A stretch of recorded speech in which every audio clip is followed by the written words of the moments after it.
Oke, halo semuanya. Di podcast kita, perkenalkan nama gue Fikri dengan siapa di sebelah gue? Dengan saudara Iqbal. Oke, hari ini kita akan ngebahas yang lagi marak-maraknya banget ya, yaitu khususnya para Gen Z soal nikah di KUA.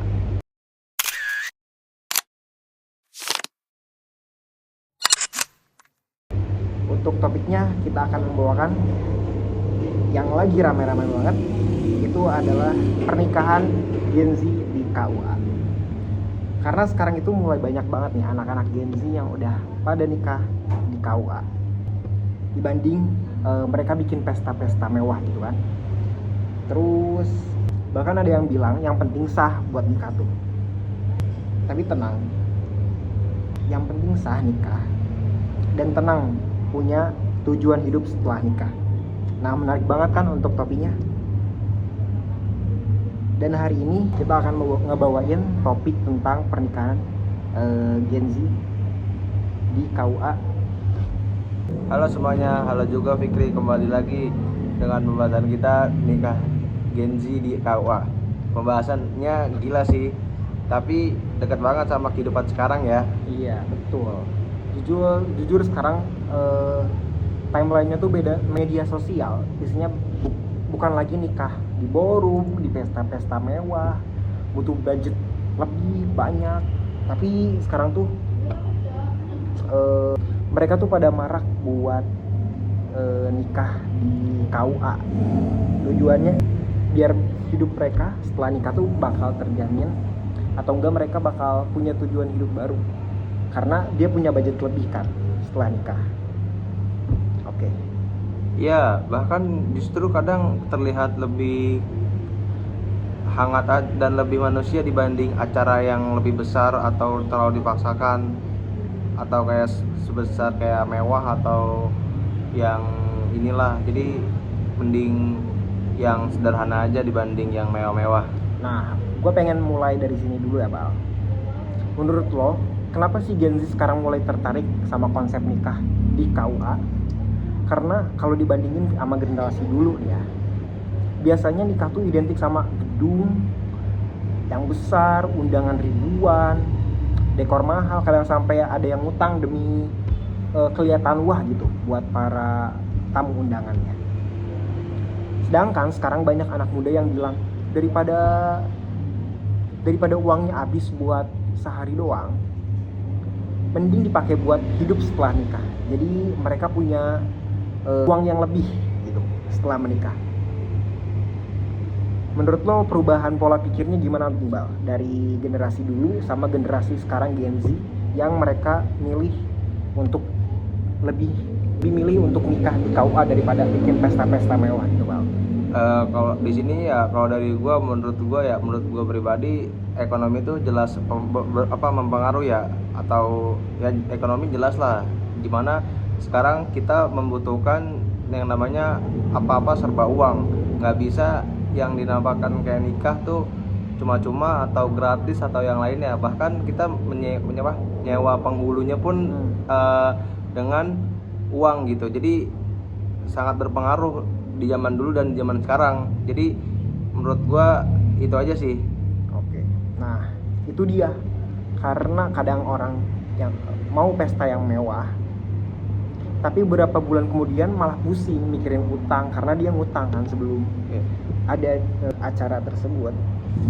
Jadi sekarang generasi sekarang tuh pada realistis pemikirannya. Mereka memilih foto sederhana di KUA atau melangsungkan acara yang paling sederhana di KUA daripada mereka ngadain pesta-pesta mewah ataupun semacamnya nih, Bal.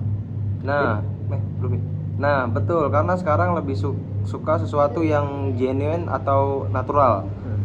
Bahkan banyak orang yang ngerasa akadnya sederhana tuh lebih kerasa sakralnya dibanding acara yang terlalu heboh. Nah, ngomongin soal estetik, kita nggak bisa bohong kalau misalnya media sosial juga punya pengaruh besar. Sekarang TikTok, Instagram, bahkan untuk Pinterest tuh penuh sama konten pernikahan yang mewah-mewah gitu kan. Bahkan untuk outfit sama untuk budget makanan dan dekorasi lain-lainnya juga dia mahal-mahal banget nih. Jadi menurut lo sosial media itu ngebantu anak muda jadi lebih sadar nggak sih buat konsep nikah realistis, atau justru bikin standar baru lagi nih? Menurut gue ada dua sih. Di satu sisi bagus karena orang jadi tahu kalau nikah tuh nggak harus mahal, tentang mahalnya atau sebagainya. Banyak inspirasi dengan yang sederhana tetap bagus. Tapi di sisi lain media sosial juga kadang bikin kita tetap pengen tervalidasi. Jadi walaupun konsepnya mewah, megah, bagus, itu kita juga kadang bikin orang tetap pengen validasi. Jadi punya tekanan atau estetik kelihatan sempurna. Oke, nah itu menarik tuh. Jadi sekarang tuh bukan lagi perang siapa paling mewah, tapi berubah jadi siapa yang paling clean, paling estetik, paling intimate gitu kan. Padahal kalau dipikir-pikir tekanan sosialnya tetap ada ya kan. Iya, kadang orang-orang bilang simple wedding, tapi ternyata tetap habis banyak karena demi visual. Oke. Sekarang gue pingin masuk ke topik yang agak sensitif dikit. Belakangan banyak juga Gen Z yang mulai nikah muda. Ada yang umur dari 20, 21, 22, bahkan baru lulus sekolah langsung nikah, ada tuh ya. Kalau menurut lo tren nikah muda sekarang itu karena kesiapan atau karena terbawa romantisasi media sosial? Wah, ini bahaya nih pertanyaannya. Kalau menurut gue sih nggak bisa disamaratakan ya. Ada yang memang siap untuk secara finansial tapi juga ada juga yang keburu pengen, karena lihat orang-orang di zaman sekarang pengen nikah muda, jadi kita kepengen ikut nikah muda juga. Nah, setuju banget, karena yang sering muncul di konten tuh pre-wedding, akad nikah, honeymoon, bahkan butuh budget yang lebih gitu kan. Tapi jarang yang dibahas tuh ngatur keuangan atau komunikasi, bahkan ego dan tekanan hidup setelah menikah. Jadi padahal itu sebenarnya inti dari kehidupan setelah menikah gitu, bukan karena tentang gengsi atau apapun itu ya Bang. Iya, nikah tuh sebenarnya cuman siapa yang bisa menemani tidur, tapi siapa yang tetap bertahan pas di posisi hidup lagi berantakan atau berat-beratnya. Oke. Kalau gue pribadi ngeliat Gen Z sekarang tuh unik banget Bang. Di satu sisi mereka pengen hubungan yang sehat, tapi di satu sisi yang lain mereka juga takut gagal. Bahkan banyak yang bilang, gue pengen nikah tapi takut pilih orang, katanya.